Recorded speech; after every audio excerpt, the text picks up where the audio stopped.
ನಾನು ಮೀಟ್ ಮಾಡಿದಾಗ ರಿಷಬ್ ಅವ್ರು ಅದೇ ಹೇಳಿದ್ರು, ದಿಗೋ ಇದು ನಾನು ಮಾಡ್ಬೇಕಾಗಿತ್ತು, ನೀನ್ ಮಾಡ್ತೀಯ ಅಂತ ಕೇಳಿದ್ರು. ನಾನು ಇಮಿಡಿಯೇಟ್ ಆಗಿ ಮಾಡ್ತೀನಿ ಅಂದೆ. ಆಮೇಲೆ ಅದ್ ಕೇಳಿದೆ, ಈ ಬಿಸಿ ಇರೋ ಕಾರಣಕ್ಕಾಗಿ ಬೆಲ್ ಬಾಟಮ್ 2 ಅದು ಇದು ಏನಾದ್ರು ಬಿಟ್ಟಿದ್ರೆ ನಾನೇ ಮಾಡ್ತೀನಿ. ಇಲ್ಲ ಅದೆಲ್ಲ ಬಿಡಕ್ಕಾಗಲ್ಲ. ಸರಿ ಓಕೆ ಅಂತ ಪೇಮೆಂಟ್ ಬಿಟ್ಕೊಟ್ರ ಇಲ್ಲ ಅದು ಅಷ್ಟೇ. ನಮ್ದು ರಿಷಬ್ದು ಮಾತುಕತೆ 2 ನಿಮಿಷ, ಇಷ್ಟು ಸರಿ ಓಕೆ. ಅಲ್ಲ ಇಷ್ಟು ಹೇಳಿದ್ರು. ನಾವು ಶೂಟಿಂಗ್ ಟೈಮ್ ಅಲ್ಲಿ ಒಂದಿನ ನೈಟ್ ಮಾಡ್ತಾ ಇದ್ವಿ, 3 ಗಂಟೆ ಆಗ್ಬಿಟ್ಟಿದೆ. ನನ್ ರಿಷಬ್ ಶೆಟ್ಟಿ ಎಲ್ಲ ಕಂಡ್ರು, ನಂಗೆ ಇಷ್ಟೊತ್ತರೆಗೂ ಶೂಟ್ ಮಾಡಿಸ್ಬಿಟ್ರು.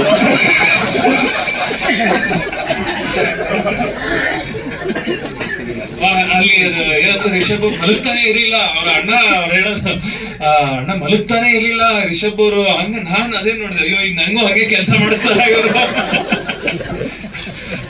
ಬಟ್ ನೀವು ನನಗೆ ಭರತ್ ಅವ್ರ ಜೊತೆ ವರ್ಕ್ ಮಾಡಿ ತುಂಬಾ ಖುಷಿ ಆಯ್ತು. ಯಾಕೆ ನಾನು ಹೀರೋ ಸಿನಿಮಾ ನೋಡಿದ್ದೆ, ಆಮೇಲೆ ಅದ್ರದ್ದು ವಿಷಯಗಳು ಗೊತ್ತಿತ್ತು. ಅಂದ್ರೆ ಯಾವ ತರ ಸಿಚುವೇಶನ್ ಕಷ್ಟದಲ್ಲಿ ಅದ್ ಮಾಡಿದ್ರು ಅಂತ ಒಂದು ಒಳ್ಳೆ ಸಿನಿಮಾ ಆಗಿ ಮೂಡ್ ಬಂದಿತ್ತು. ಸೊ ಹಾಗಾಗಿ ಅವ್ರ ಜೊತೆ ವರ್ಕ್ ಮಾಡಿದ್ದು ನನಗೆ ತುಂಬಾನೇ ಸಂತೋಷ ಆಯ್ತು. ಅಂದ್ರೆ ಒಂದು ಉದ್ದೇಶ ಉತ್ಸಾಹ ಎಲ್ಲ ಕರೆಕ್ಟ್ ಆಗಿದೆ ಈ ಟೀಮ್ದು. ಸೊ ಅದಕ್ಕೆ ನನಗೂ ಒಂದು ಅವಕಾಶ ಕೊಟ್ಟಿದ್ದಕ್ಕೆ ಥ್ಯಾಂಕ್ ಯು. ನಿಮ್ಗೂ ಆ ಪಾತ್ರ ಇಷ್ಟ ಆಗುತ್ತೆ ಅಂತ ಅನ್ಕೊಂಡಿದೀನಿ. ಆಮೇಲೆ ಶೆಟ್ರು ನಿಜವಾಗ್ಲೂ ಅವ್ರು ಹೇಳ್ದಾಗೆ ಚೆನ್ನಾಗಿ ತಿಂತಾ ಇದ್ರು, ಬಟ್ ಆದ್ರೂನು ಒಂದ್ ಸ್ವಲ್ಪ ಹೊಟ್ಟೆನ ಆರ್ಟಿಫಿಷಿಯಲ್ ಆಗಿ ಹಾಕ್ತಾ ಇದ್ರು ಒಂದೊಂದು ಸೀನ್ ಅಲ್ಲಿ. ಯಾಕೆಂದ್ರೆ ಅದು ಕಾಣಿಸ್ತಾ ಇರ್ಲಿಲ್ಲ, ಅಷ್ಟು ಸಾಕಾಗ್ತಾ ಇರ್ಲಿಲ್ಲ. ಸೊ ಹಾಗಾಗಿ ಹಾರ್ಡ್ ವರ್ಕ್ ಮಾಡಿದ್ದಾರೆ. And all the best Pramod, ಒಳ್ಳೇದಾಗ್ಲಿ. Yes thank you. ಇಲ್ಲ ಇನ್ನೊಂದು ಇಲ್ಲ, ಅದೇ ನೀರೂರಲ್ಲಿ ಶೂಟ್ ಆಗಿರೋದು.